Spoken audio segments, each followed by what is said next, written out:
the power of youth advocacy is that if you make youth advocates really strong, they're going to continue to be advocates for the rest of their lives. This is Climate Conversations.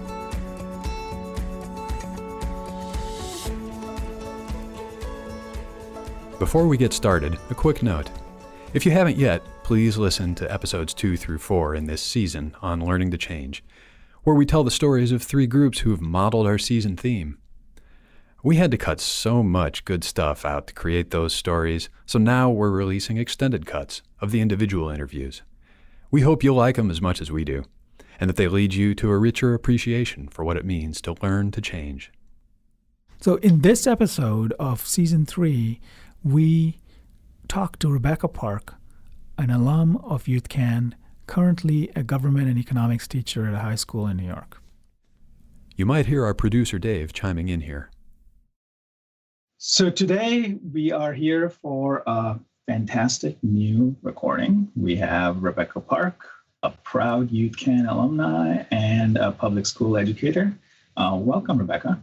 Thank you. So glad that you're here with us. So first question for you, Rebecca. What do you do? So I am currently about to start my 3rd year as a public school teacher in Brooklyn, New York. I teach high school government.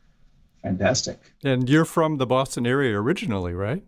I am. I grew up in Jamaica Plain and went to Boston Latin for high school. And how was that? It was a very important experience. It's a very big school, has a long history. I think it's a great place to learn how to advocate for yourself and navigate systems of power. You learned how to navigate power. That's a pretty important skill. But now you're on the side of the man, aren't you? A little bit. How does that feel like? Does it feel like ultimate authority or...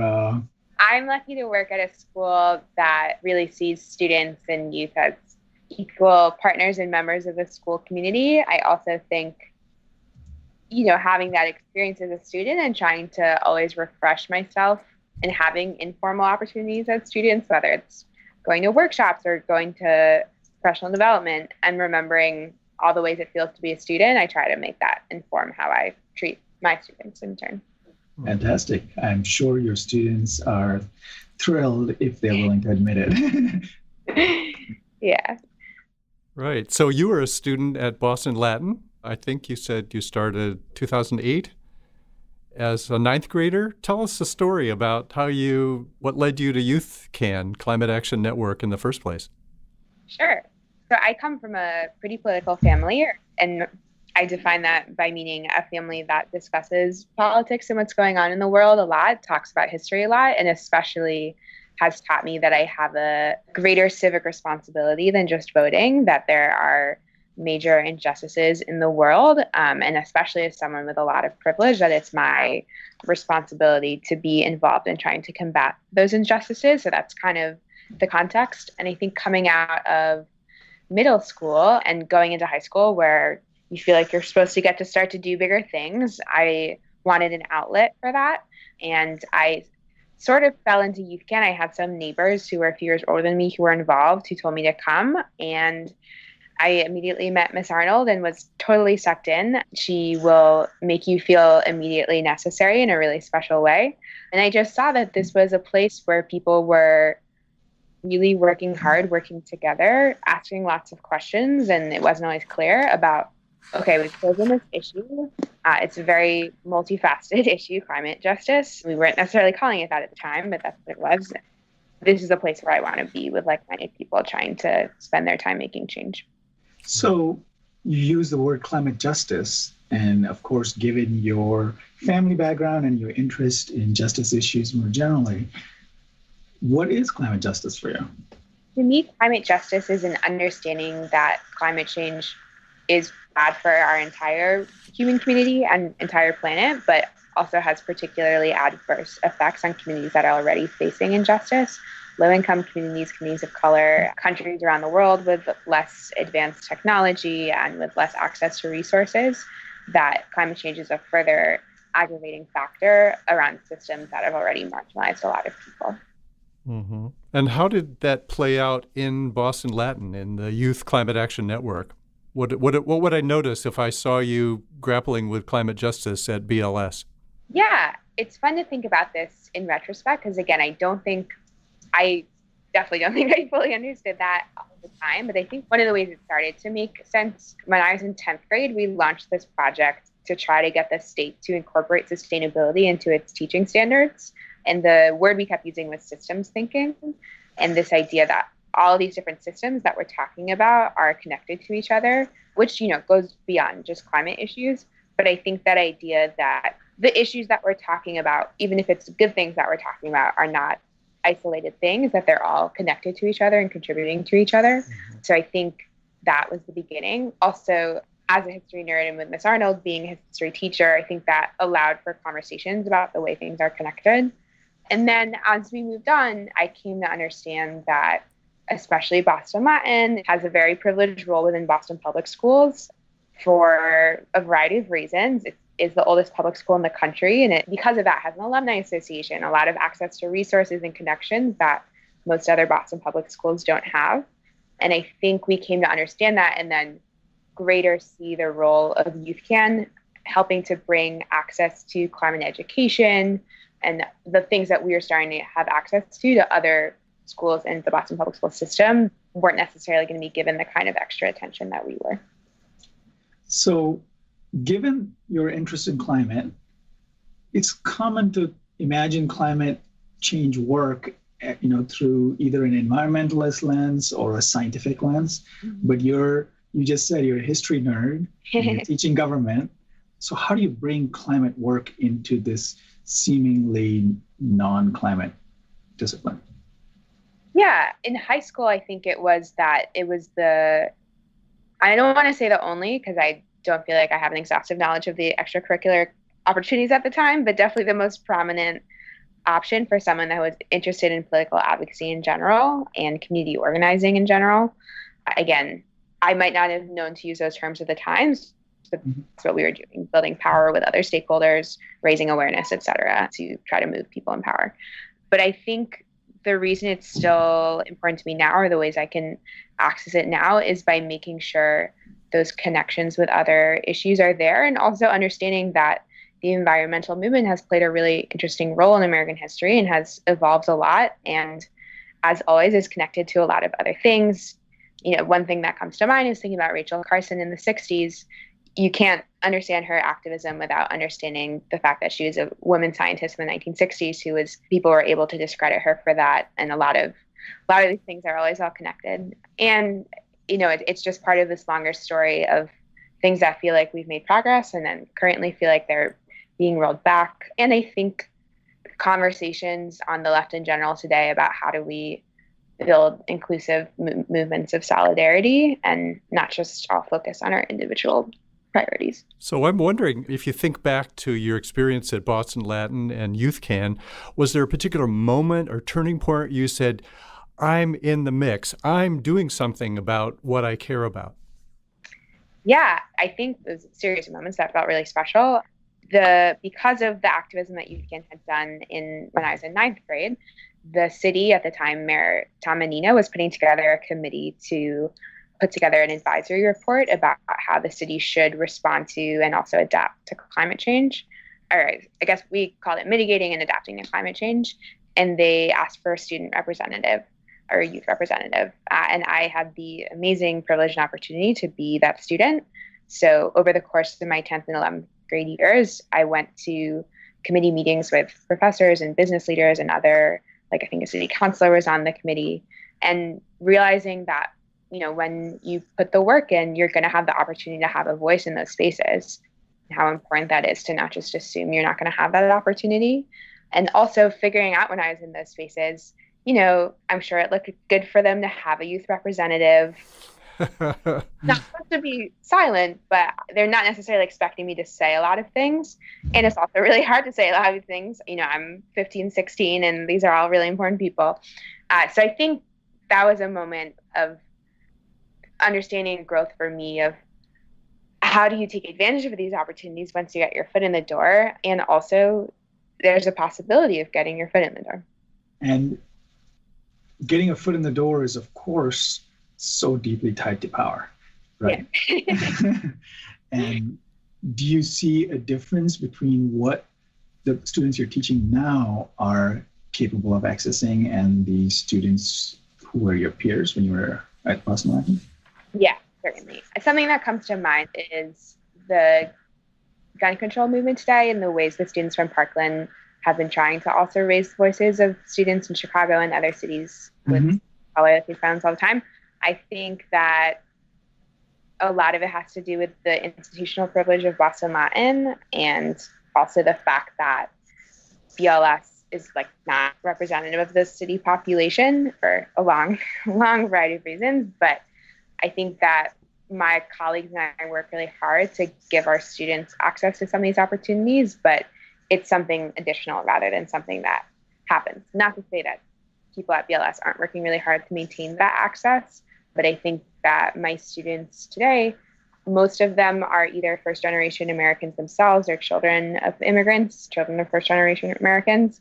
So for me, I already have the advantage of being someone whose parents were involved in like American movements when they were growing up, and just had the privilege of not having to question my status as an American or having other people question that status. So I think I was able to have that sort of positive entitlement of both this is a place that I have a right to say things about and that I have a responsibility to say things about. And I think a lot of my students either feel so disillusioned because they've experienced a sense of injustice in a way that I never did and probably never will, and also are not being welcomed into the conversation in an automatic way, the way that for the most part I was.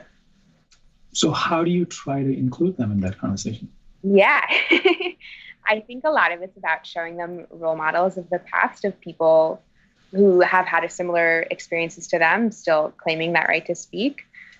Representation is definitely a huge part of it, both people in the past and also people now. So, we try to bring speakers in and take them on trips outside of school to make sure that they have opportunities to see the kind of people and organizations that can make change that they can be part of. But it's tough. I mean, I will never forget the day after the election last year when what really impressed me was that my students were angry, but they weren't surprised, because for them, it was just a continuation of a system not listening to them. And that was a really big educational moment for me.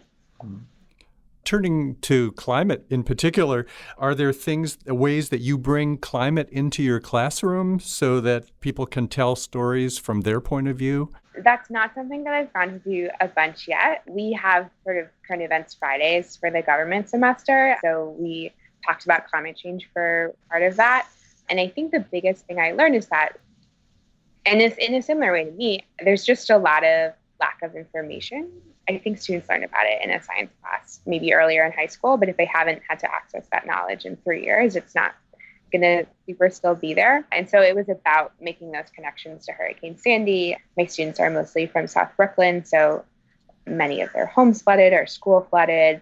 They certainly remember the subway delays and all of that. And we had a debate about, and then in our economics semester, we looked at a story from after Hurricane Sandy about, is it right for business owners to raise the price of things like water because they can? So in the context of supply and demand, climate change offers a really interesting example of sort of pure market, the way it would work versus, well, do we correct that for moral or just reasons? So I think making sure that students have an opportunity to see that as a through line, and I certainly have a lot of work to do there, that climate issues are very relevant to all these other, persistent dilemmas that we're addressing. So lots of teaching moments are available. You said that your students are often disillusioned. Is that a structural thing? Like, how do you, these are very difficult issues that they're facing, and disillusionment is in some ways counterproductive, right? So what do you do about it? Yeah, I'm definitely still learning what to do about it, but I think it's particularly hard in this current moment when I feel disillusioned, but some of it's just maintaining a positive, but not naive mindset, for lack of a better word, and making sure that I'm not glossing over the obstacles, and particularly the obstacles that they face that I might not face, but making sure we're showing examples of how things have changed. This year we spent a lot of time on an immigration unit and a voting unit. And not to say that there's been a straight line of progress, because that is not the course of American history, but that things are different than they used to be. And there's a reason for that. And the reason for that is because some people decided to do more than just be disillusioned. So a lot of times we would have, at those turning points, we talked about the March in Selma and having conversations in the classroom. Okay, would you have participated in that march? Why or why not? Let's unpack why we feel that way. Are we scared? Do we think it's not going to make a difference? And especially when you're looking at a historical moment, the advantage of saying, well, it did make a difference, and there's things that have to be made different today. Are we going to be the ones to do that? Or are we going to leave it for other people? And what happens if everyone leaves it for other people? Mm-hmm. So one of the things I'm wondering about is going back to your experience at Boston Latin with Youth Climate Action Network. Were there things that you learned or abilities or skills that you took on that you maybe never dreamed you would learn at Boston Latin? For sure. So some of the, I guess you can call them hard skills that I learned, that's an easier place to start. I learned how to write a professional email, which can initially sound not that big a deal, but has certainly been a huge life skill as we enter an ever more digital age. How to communicate with adults when I was still in ninth grade, and how to strategically communicate with a stakeholder is a massive skill. And how to write a grant is not something I thought I was going to be doing in high school, and navigate word limits and specific questions and how to make your organization look valuable and all of that. I also really learned that was where I first learned how to lead and how to make people who are new to an organization or less confident, really give them opportunities to shine in the ways that they're really capable, so that they then start to believe in themselves. I think that, one of the biggest things I learned in YouthCAN was that leadership is very much not about you and all about how you help other people be successful. And then leadership is not about grabbing as much power as you can. No shocking.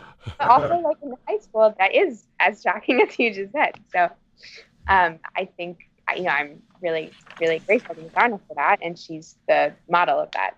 If she wanted to just do a bunch of things herself, first of all, she wouldn't accomplish as much, but she is never the one to take the credit, even though she's obviously played a huge role in all of this.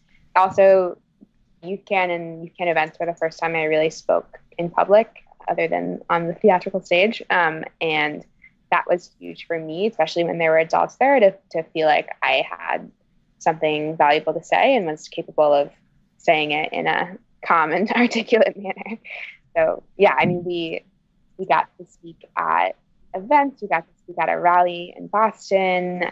We got to speak with Al Gore, lots of crazy opportunities, and also at the summit at MIT, having a really diverse set of opportunities to figure out who's my audience, what am I trying to say. And then in general, YouthCAN was the first opportunity I had to work on a campaign and see it be successful. So I think I'm so lucky that I got to learn at such an early age that what I'm trying to teach my students now, if you work hard, if you build a coalition, it is possible to change things, even if it's going to be incremental and not a straight line. It's worth it. So what is it that Ms. Arnold brought to YouthCAN that made a difference for you or for others? I would say a couple of things. One, just unending faith in the possibility of young people to grow and to work hard and to be able to function in the ways that we associate with adults, whether that's speaking or writing or leading. Ms. Arnold never stops believing in people and never stops raising her expectations ever higher. I could have gone to a place where I just stagnated, and instead she made sure that I had opportunities to keep pushing myself, especially when it came to things like public speaking. I also think Ms. Arnold is just absolutely incredibly hardworking and dedicated, and I can't say how many afternoons we spent until 6:30 p.m. in her corner classroom in the basement, going over emails, making plans. And also, I think the other thing that she shows is that all change making and community organizing is based on relationships. People are not going to get involved if they don't feel like they have partners that they trust and are going to support them. And that's what Ms. Arnold makes you feel like right away. How are you bringing all of that to your students? Well, I think the relationships thing is the biggest thing. Relationships and expectations, which were also the themes of my teaching graduate program. But a whole nother story. It's a really hard combination to show students that you love them, but also that love doesn't mean letting them make excuses for themselves, especially when students might not believe themselves that they're capable of reaching your expectations. So I think I've learned to be fairly explicit about that with them, that for me, caring about them and supporting them is pushing them to what I know they're capable of. And that's a long journey that doesn't happen in 3 class periods. But I think because I got to have teachers like Ms. Arnold and personally benefit from that kind of mentorship, I try to bring that to my own students. And in terms of the actual teaching that you do, this is, after all, a difficult or maybe interesting time in the annals of government. Let's put it that way, right? Ever more interesting every day. How do you bring that to your students? Oh man, the age-old question. I think that more than ever, we're living in a period that shows it's really important for students to understand some of the basic workings of government. Right now, some of the biggest debate is what is any Congress's role in checking a president? What are the constitutional obligations? What are a president's constitutional powers? So even in the abstract of the specifics that are happening right now, if everyone in the country fully understood the specifics of how our federal government is supposed to operate, I think we would probably be in a different place than we currently are. Mm-hmm. Mm-hmm. I think also I'm lucky to work in a remarkably diverse school, partly because of our location. We have a student body that's 35% Latino, 20% Black, 20% Asian, and 25% white, and also not super ideologically diverse, or I should say it is ideologically diverse, not necessarily even between. But, I think the students in my classroom are getting to have the kinds of difficult conversations that most Americans, including myself, don't have with people who are really different and really disagree on a lot of things. So if my classroom can be a space where people start to learn how to have those conversations, again, very much including myself, then that's a drop in the good bucket. Yeah. So can you talk a little bit about what makes youth advocacy different from movements like Occupy or something that's really not youth involved in the same way?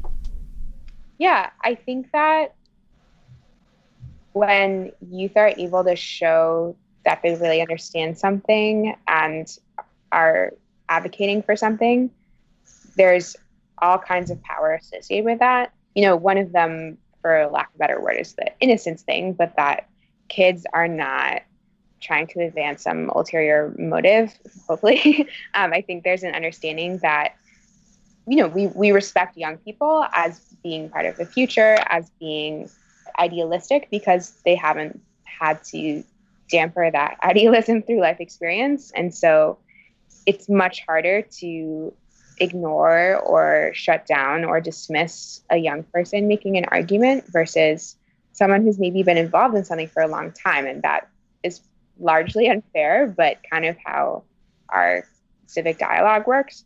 Of course, there's also a lot of people who are able to say, well, you're young, so you don't understand. But I think that mindset is mostly sort of stigmatized. And I think also the power of youth advocacy is that if you make youth advocates really strong, they're going to continue to be advocates for the rest of their lives. And so it's really a long-term investment in change making. Fun story about a time in YouthCAN. When I was a senior, it must have been when I was a senior, I was the environmental champion or something of the Beth Israel Hospital. And I had to give a 20-minute speech, and I'm a horrible procrastinator. And I had been on a school trip to Eastern Europe and wrote this speech on the plane ride back from the trip, the night before I had to give it. But the whole metaphor I used was, because it was a hospital, was when an ambulance is coming down the street, all the cars, even despite the fact that it's inconvenient, go to the side of the road so the ambulance can get by. So if we all just make small sacrifices, things will be better. What a beautiful image. That's great. Great metaphor. Yeah. Small sacrifices. That's a good place to start. I would think that we need much bigger sacrifices too, but Yeah. Another turning moment that I was thinking of before that I forgot to mention, I was traveling with my family and my mom and I got into this huge argument about unplugging. I think it was a phone charger. So I don't even know if that actually is one of the things that saves energy. But it just was a moment that stuck with me, that the most important and the most difficult conversations about things like this are the people that are closest to us. And it's easy to go around being self-righteous in the abstract, but when you're actually having conversations with people in your life about things, figuring out how to acknowledge your own humility and lack of full understanding, and meet people where they're at is difficult and supremely important. I'd like a few lessons on how to do that. Yeah, I was definitely, I mean, also related to your previous question about, how did I start to understand climate justice? I think in ninth grade, we got a grant from National Grid about retrofitting our windows and our lights, and we're really focused on energy efficiency, and we're focused on sort of things within the Boston Latin building. And then from there started to really try to advocate. So we probably think about winding down. Are there things that you think we should cover that we haven't? And also any message that you would like to get across? I guess I would say a couple things. One, to young people in high school, if you can find a group of people that care about something that you care about, don't doubt that you can change something, even if it's going to take a while, even if the changes that you work on might not be made while you're there, especially when it comes to high school. I spent 3 years in high school working on this green roof for the school, and it didn't happen while I was there, but that wasn't the point. And trying to build something that other people will be able to continue, at least in the high school model where everyone is just going to be leaving after 4 years, Right. Which is part of what's so incredible about YouthCAN, is that it didn't die after 4 years. And there's definitely been cycles of leadership and cycles of, in every grade, there's like cohort and however much they're invested, et cetera. And then that brings me to just, we need to celebrate teachers like Miss Arnold, who have gone so above and beyond what their contract says, or even she's also an amazing U.S. history teacher, like sidebar. Mm-hmm. So the fact that she's poured so much of herself into advancing climate justice and advancing youth leadership is just really remarkable. I'm so grateful to her for that. It must give you a lot of hope for the future, too. It does, yeah. I'm 100% positive that I would not be where I am without what I learned and the opportunities I had in YouthCAN. And what you're saying really brings forth some of the most complex challenges that we have, right? You need an education system that empowers teachers like Ms. Arnold, who can then inspire their students. You need long-term public investment. And of course, all of those are absolutely necessary for climate action too, right? So any thoughts on how to address both of these at the same time? Oh, yes. I would say a couple of things. I think what's happening when you look at a group like YouthCAN, teachers and young people are both populations or constituencies that I think are often taken for granted or not seen as necessary voices in rooms of power. One reason I became a teacher was because I worked in Congress one summer and noticed that a lot of the people working on education policy have not actually been teachers. And I think it's really important for the people who actually get to that place of making policy that they either are intimately personally connected or making sure they're maintaining relationships with the folks that are actually facing the issues. So people making environmental policy need to include voices from communities that have higher rates of asthma and lower access to public transit, from communities in islands in the South Pacific that are facing extinction, people that are being adversely affected by this. Ayanna Pressley is someone who has said people closest to the pain should be closest to the power. And I think that applies to all policy making, from environmental policy making to education policy to youth policy. I said this before, I think, and you highlighted this. It's about making sure the voices that need to be in the room are in the room. Fantastic. Wonderful. Thank you so much, Rebecca.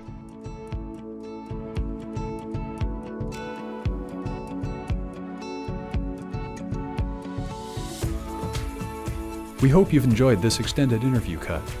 Please be sure to check it out in context in the prior episode 4, Next Gen Learning to Change with Boston Latin School YouthCAN. The Climate Conversations podcast is engineered and edited by Dave Lashansky. Project and media support is by my MIT Open Learning colleagues Laura Howells and Michaela Joyce. Please subscribe and rate us wherever you find your podcasts. Join the community on climate.mit.edu and be in touch at Twitter, ClimateX_MIT, and Facebook, group name MIT Climate. For my co-hosts Rajesh Kasturi-Rangan and Dave Damlur, I'm Kurt Newton. Thanks so much for listening.